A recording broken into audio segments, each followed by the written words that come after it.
misalnya dia mau jadi owner sebuah game dev studio, misalnya ya, dia pengen pengen ke posisi itu gitu.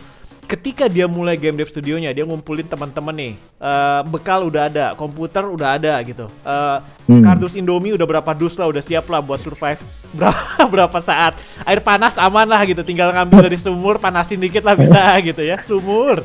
Nah jadi anak-anak zaman sekarang tahu sumur nggak ya? Tahu lah ya. Jadi dispenser mereka taunya udah nggak manasin lagi deh. Iya. Gua tua banget ya sumur ya, pompa yang gini-gini dulu tuh. Nah, kalau Agate sendiri, kita ngomongin Agate nih.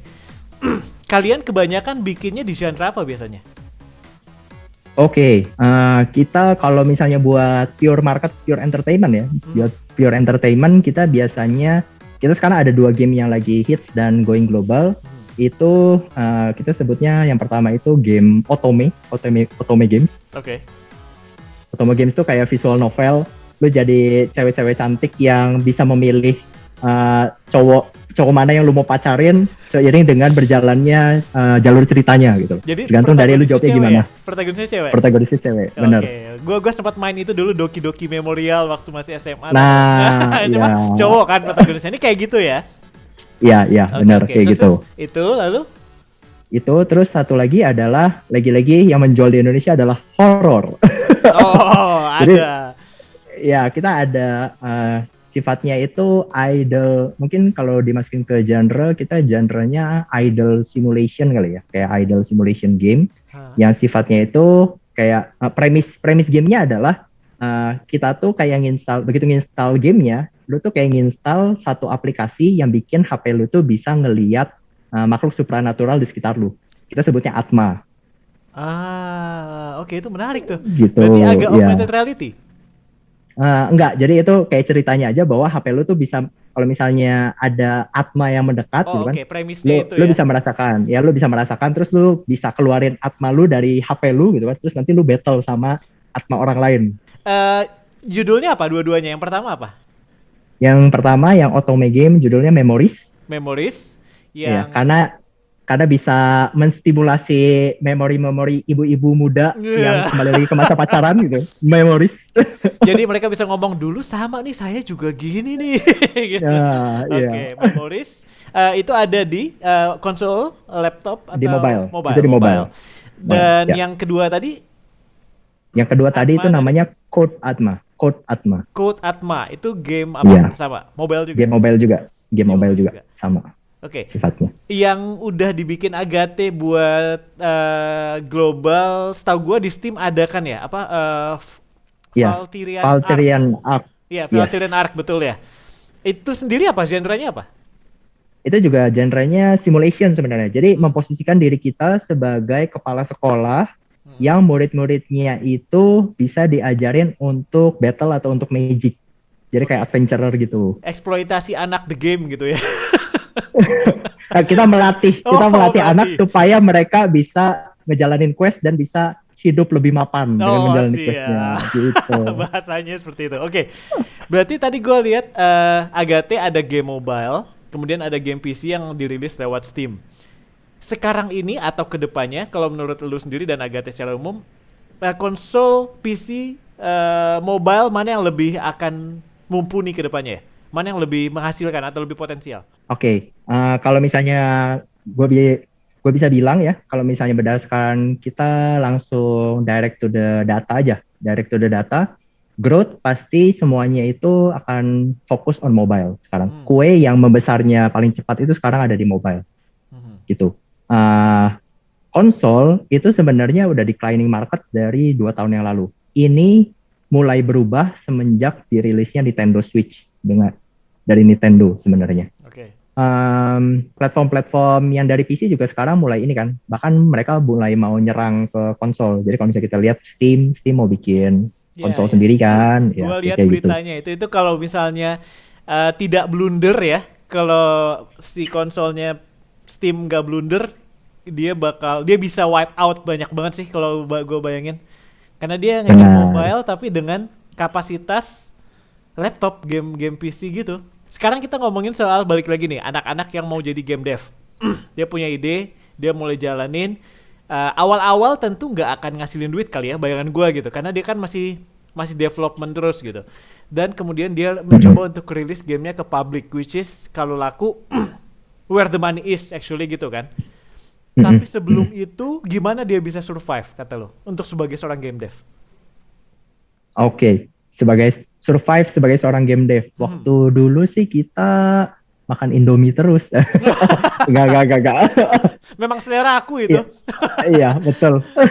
Terus? Jadi kalau mungkin kalau di zaman sekarang sebenarnya udah enak sih, maksudnya udah lebih terfasilitasi di Indonesia di mana ada program-program incubation untuk starting out as a game developer atau kita mau buka perusahaan game sendiri gitu ya, starting out-nya. Itu udah ada inkubator, di mana inkubator itu kan berarti kan bisa ngasih kita modal untuk develop the game gitu. Bisa join ke tempat-tempat seperti itu. Atau kalau misalnya memang lagi mau improve skill banget, bahkan kita dari industri player udah rilis beberapa fasilitas kayak misalnya contoh Agate itu ada yang namanya Agate Academy gitu. Teman-teman bisa join untuk seenggaknya nyemplung dulu ke komunitas gitu kan. Dengan kayak gitu lu ada komunitas dan bisa belajar yang namanya bikin game itu seperti apa gitu kan.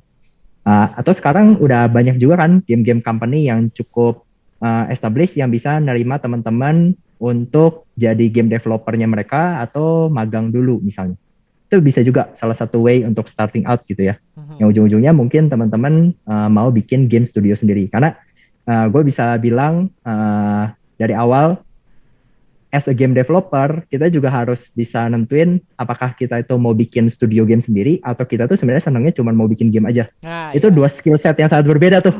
Yang namanya Betul. Manage game studio sama building a game.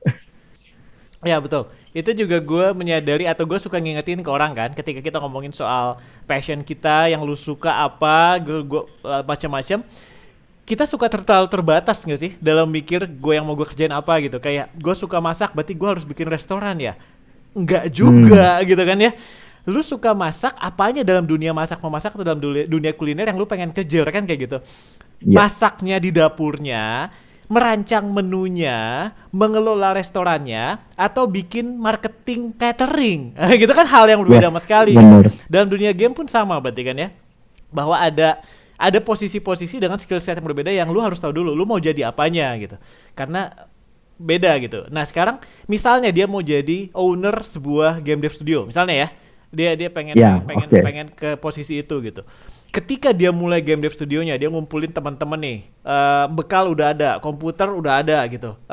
Kardus Indomie udah berapa dus lah, udah siap lah buat survive berapa saat. Air panas aman lah gitu, tinggal ngambil dari sumur, panasin dikit lah bisa gitu ya, sumur. Nah, jadi anak-anak zaman sekarang tahu sumur nggak ya? Tahu lah ya. Jadi dispenser mereka taunya udah nggak manasin lagi deh. Dispenser ya. Gue tua banget ya sumur ya. Pompa yang gini-gini dulu tuh. Anyway, ketika mereka udah mulai ini, mereka mungkin nggak bisa langsung mewujudkan dream mereka untuk bikin game B2C gitu ya. Bisa nggak mereka survive dengan bikin produk B2B dulu dan gimana caranya kayak gitu? Nah iya, jadi justru yang gue mau bahas itu sebenarnya tadi marketnya itu memang growth, kayak tadi contoh ya marketnya itu growthnya memang besarnya itu di B2C. Tapi yang sekarang kita suka agak ngelewatin itu sebenarnya market B2B juga sekarang growing gitu loh. Jadi banyak perusahaan-perusahaan yang mulai melihat bahwa game itu is a way of communication with their audience gitu kan. Either itu munculin brand communication, brand awareness, atau bahkan sampai dibuat materi training gitu loh, game kayak gitu. Itu juga salah satu market yang bisa dimasukin terlebih dahulu gitu. Untuk yang tipe-tipe mulai, sebenarnya tergantung dari capability sih. Pastinya ada juga project-project yang sifatnya itu enterprise-nya udah cukup kompleks gamenya, sehingga butuh keahlian tertentu, atau game itu sebenarnya ya just sesimpel seru-seruan buat brand communication. Misalnya kayak Instagram filter sekarang kan gampang banget bikinnya, bisa kayak 3 hari selesai misalnya. Project kecil-kecilan gitu juga bisa dilakukan. Jadi itu is one of a way, bisa juga untuk dilakukan kalau jawaban gue sih. Oke, jadi banyak sumber monetisasi yang bisa lu lakukan untuk membiayai diri lu sebelum dream lu mewujudkan triple A game lah misalnya gitu terwujud gitu sebetulnya kan. Bahkan ada ini loh, gue perhatiin di market ya, ada juga yang sekarang tuh dia as a game developer, dia senangnya itu develop game. Tapi dia itu mendokumentasikan proses pembuatan game dia itu dia masukin YouTube loh. Tadi lu bilang soal calon game dev yang pengen bisa dapat investor atau ya tadi lu bilang investor dan sponsor atau publisher dan lain-lain. Dari mana dapatnya? Dari mana dapatnya? Jadi maksudnya nyari nah itu. Ya gimana? Nyarinya di mana gitu. Jadi nggak mungkin kan mereka si teman-teman game dev ini udah mulai ngetik-ngetik pemula ini, kemudian yang gue butuh sponsor Nah, itu kan pasti bingung tuh. Apa yang harus mereka lakukan untuk mencari dan menemukan para angel investor ini atau publisher ini? Ya, kalau dari gue sih simpelnya balik lagi ke show your work itu ya. Maksudnya nggak usah ke game deh yang namanya art style atau yang namanya videografi. Mereka punya platform untuk showcase itu kan. Jadi contoh misalnya kayak art style kan bisa ke DeviantArt misalnya gitu kan. Terus kayak short clip movie gitu kan sebenarnya terkenalnya di Vimeo kan sebenarnya. Vimeo, tapi sekarang udah mulai pindah ke YouTube lah karena di Indonesia kena VPN gitu kan. Oke. Ya, kalau di game sendiri sebenarnya kita udah punya banyak platform, tapi kebanyakan memang platformnya bukan di Indonesia. Platformnya itu levelnya global. Ini yang menurut gua kalau kita udah punya awareness di level global, maksudnya marketnya aja udah nggak dibatasin lagi market Indonesia, tapi market luar gitu ya. Itu yang namanya cari investor itu ya menurut gua lebih mudah gitu loh. Karena tadi kita udah bisa showcase. Jadi contohnya kayak Steam aja kan ada Steam Greenlight ya, ada Steam Greenlight namanya, itu yang awal-awal. Terus misalnya sekarang tuh udah cara publish yang gampang kalau mobile games, web-based game itu ada yang namanya itch.io. Itu juga udah cukup populer nama platformnya, gitu. Jadi sekarang sih platform, bahkan kalau misalnya mau langsung ke Google Play gitu kan, atau ke App Store, teman-teman mau publish langsung gitu kan, toh nggak ada ruginya, paling cuma apa sih, bayar biaya developer aja per tahun lagi kan kalau di platform. Ya. Oke, kita keluar dulu dari obrolan serius. Gue pengen obrolin yang agak santai nih. Tapi nyambung. Kehidupan sehari-hari seorang game dev tuh ngapain sih? Bener gak sih cuma di depan laptop doang sambil ngopi, tangan kanan kopi, tangan kiri ngerokok, terus nge-coding lagi. Segitunya gak sih? Se-ekstrim itu gak sih? Gitu ya? Tergantung role-nya, Det. Apa nih? Kalau dia say coder misalnya. Kalau coder biasanya mostly memang majority of their time itu di depan komputer dengan biasa kalau kita standar screen-nya itu 2 screen. Screen kiri sama screen kanan gitu kan. Memang di depan screen. Tapi kalau misalnya lagi fokus, screen kirinya itu dia coding, tapi screen kanannya itu biasanya ada YouTube dengan judul K-pop something gitu. Ya kalau bosen tinggal noleh. Lu ngomong biasanya atau ngomong diri sendiri itu? Oops. Oke. Tadi lu ngomong tergantung role. Gue suka nih. Karena setelah gue masuk, gue blind sebelumnya soal dunia game ya. Sorry, gue gamer tapi blind dalam pengembangannya gitu. Pas gue belajar Unreal, gue baru menyadari bahwa setiap area dari game ternyata harus ada orang yang nanganin sendiri. For instance, kalau di Unreal aja yang nanganin blueprintnya kan, coding di baliknya gitu. Itu kan harus orang sendiri yang berbeda dari yang bikin aset desainnya. Dan kemudian ada yang berbeda lagi level desainernya, lain lagi gitu kan. Betul. Dan setelah itu ada yang bikin asetnya kan juga ada yang karakter desainnya, ada yang mesh-nya itu kan, ada yang mesh secara itemnya gitu.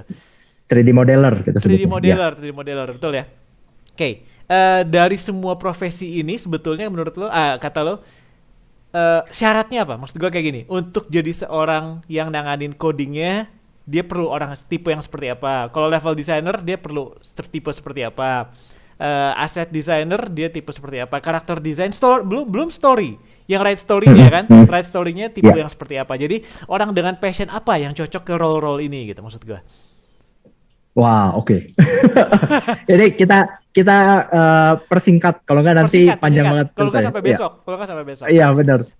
Jadi sebenarnya dari sisi teknologi sekarang tuh udah enaknya kan kita udah bisa di game engine ya. Maksudnya game engine tuh mungkin kita udah nggak bisa lihat bahwa yang namanya artis tuh yang nyediain aset-aset karakter atau aset environment atau aset item gitu kan.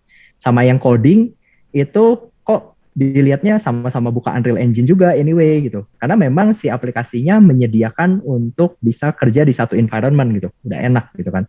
Ya, tapi yang jelas capability atau expertise setiap orang itu kan pasti beda-beda. Programmer pasti fokusnya adalah ke logical thinking-nya gitu kan. Biasanya ya orang-orang yang berangkatnya itu programmer itu ya dari informasi teknologi itu udah pasti bisa jadi game developer yang fokusnya itu ke coding. Sedangkan kalau misalnya kayak di Agate sendiri, artis tuh yang nyediain asetnya gitu, ya kebanyakan berangkatnya itu dari karena belum ada jurusan game ya di Indonesia yang udah yang udah well established. Banyak berangkatnya itu dari jurusan-jurusan seni rupa atau misalnya ya memang berangkatnya memang graphic designer juga bisa gitu. Yang sifatnya memang senang-senang gambar gitu. Yang paling unik sebenarnya adalah dari game designer. Game designer itu tadi yang ngeset bahwa si game ini interaksinya seperti apa, harus lebih susah kah atau harus lebih gampang kah. Nah ini biasanya orangnya itu berangkatnya dari orang user experience biasanya. Atau orang yang gamer pool gitu kan, karena dia udah punya database udah punya database game apa dan kenapa game ini seru gitu kan. Jadi dia bisa koleksi game-game mekanik yang memang proven di market udah works dan itu dicoba diimplementasiin di dalam gamenya gitu. Biasanya kurang lebih kayak gitu. Belum lagi nanti kan ada audio engineer ya yang bikin si background musiknya. Benar. Belum lagi ada QA tester yang memastikan bahwa gamenya. Dan satu yang gue lihat sekarang kalau orang mau jadi game dev udah cukup, gue nggak bilang gampang ya, tapi sangat dimudahkan lah ya, karena kayak Unreal aja dia punya marketplace. Betul. Gue kemarin duduk seharian buat lihat-lihat marketplace-nya, dari karakter, dari udah well design, dari environment sampai yang mau bikin kota, mau bikin rumah tuh dia udah ada aset semua gitu. Bahkan yang free-nya juga banyak gitu. Jadi kayaknya menurut gue ini adalah timing yang pas kalau memang teman-teman yang mau jadi game dev untuk mulai sebetulnya, ya nggak sih? Ya, untung lu lihat dulu marketplace-nya ya. Belum udah nyoba-nyoba bikin-bikin. Oh ya, akhirnya lumayan lah jadi bagus. Terus lihat marketplace banyak yang lebih bagus dan gratis gitu. Kembalikan seminggu gue gitu kan. Untung gue udah lihat dulu. Oh, gue pakai ini. God damn it, ternyata ada gratisan. Gitu repot juga. Oke, kalau gitu menjelang akhir nih, apa modal yang lu sarankan harus dimiliki oleh seseorang yang mau jadi game dev, dan ekspektasi mereka untuk income seperti apa? Oke. Kita buka-bukaan. Buka-bukaan ya. Jadi kalau misalnya di game dev sendiri, pastinya tadi gue balik lagi ke istilah kayak game industry itu mengacunya itu pada konten ya, konten is king gitu. Jadi kalau misalnya kita nggak bisa showcase apa yang udah kita buat, konten apa yang udah kita buat, itu pasti kayak less likely kita bisa expect untuk generate langsung revenue kecuali kita kerja sama game studio orang, intinya sih kayak gitu. Nah, jadi untuk starting off pastinya tadi please join the community first, either lewat incubation, either lewat game jam gitu kan. Either kalau misalnya teman-teman udah punya showcase gamenya bisa lewat masuk ke asosiasi atau bahkan starting out as a game developer career di game studio yang udah well established is a go, I think ya. Kalau misalnya untuk start gitu. Modalnya adalah teman-teman udah harus cukup familiar dengan engine game yang populer kayak tadi misalnya Unity, Unreal, or misalnya kalau web itu ada Phaser or Construct, something like that gitu. Itu bisa jadi modal teman-teman as a game developer. Itu di bagian developingnya. Ada juga di bagian yang kayak project management atau bagian marketingnya, itu lebih ke interaksi digital marketing lah. Kalau lebih kayak gitu. Itu teman-teman bisa start out like that.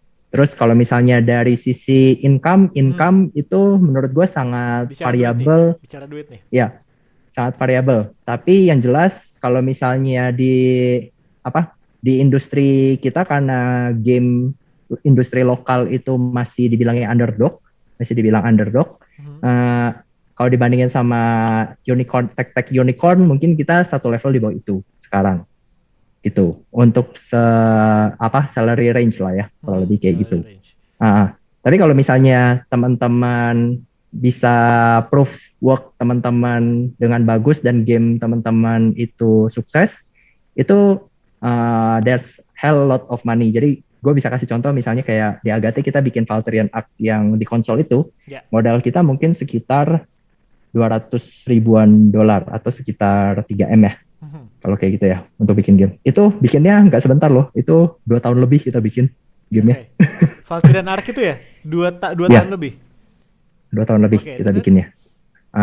Rilis di tahun 2018, masuk ke konsol, itu within 6 months kita udah bisa reach our first $1 million for the game. Kalau berhasil menembus pasar global bisa segitunya ya? Ya, bisa 5-fold even more. Gila. Dan itu sebagian besar dari budget awal lu itu dari Kickstarter?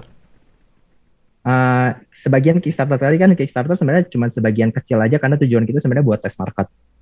Market bahwa ini memang orang willing to buy nggak sebenarnya gitu kan. Tujuan kita Kickstarter sebenarnya cuma itu. Dan ternyata animonya cukup. Makanya kita terusin. Kalau nggak mungkin di awal-awal kita udah cut off tuh idenya. Udah deh, jangan ada VA3 gitu. Ya, ini gue suka bahwa orang kadang-kadang lihat Kickstarter cuma sebagai sumber untuk mendapatkan duit. Maka kalau misalnya nggak dapet, kecewa, jadi mendingan gak usah nyoba deh. Padahal ternyata itu bisa jadi lahan untuk tes pasar ya. Betul, jadi tes pasar. Karena kan uangnya masuk dulu kan, langsung kelihatan betul. Kayak dia beli barangnya, padahal kan barangnya kita belum buat kan. Iya. Baru sebagian aja yang untuk ditampilkan doang gitu kan. Betul. I see. Oke. Kita obrolan udah seru banget dan udah cukup lama. Lu ada cerita lucu nggak yang lu pengen share sama teman-teman dalam hal kehidupan lu sebagai game dev lah dalam dunia cerita game. Lucu. Oke. Mungkin lebih ke mimpi as a game dev gitu loh. Ke depannya. Jadi gua punya mimpi bahwa kalau misalnya zaman dulu kita main game itu selalu dimarahin sama orang tuanya kayak gini. Ngapain sih lu main game, kerjaannya buang waktu, gak ada guna gitu kan, ntar gede mau jadi apa gitu kan. Nah, harapannya dengan berkembangnya industri game kayak gini gitu kan, orang tua di generasi kita atau setelah kita bisa bilangnya kayak gini, hidup lu tuh kayak game, dimana aturan yang dibuat itu bukan lu yang buat gitu kan, bahkan tujuan hidup lu aja lu nggak tahu endingnya tuh kayak gimana gitu. Kenapa nggak lu coba lebih banyak main game, supaya lu punya lebih banyak referensi sebenarnya aturan hidup lu tuh mau seperti apa, atau ending hidup lu tuh mau seperti apa. Asik. Ini keren. Gue suka. Karena memang pada akhirnya memang seperti itu kan ya. Power to the gamer. Oke, kalau gitu Marvin, thank you banget obrolannya. Kita nggak kerasa udah ngobrol cukup banyak. Thank you banget ngeluangin waktu buat ngobrol di sini. Dan salam buat teman-teman Agate semua, sukses selalu. Valkyrian Arc-nya. Ada game yang lagi diproduksi sekarang yang mau di-share? Yang kita bisa expect menunggu apa nih yang akan keluar nih? Tungguin aja di Instagram kita di @agategames kalau misalnya teman-teman nunggu, kita ada beberapa work yang lagi di pipeline. Jadi stay tune ya.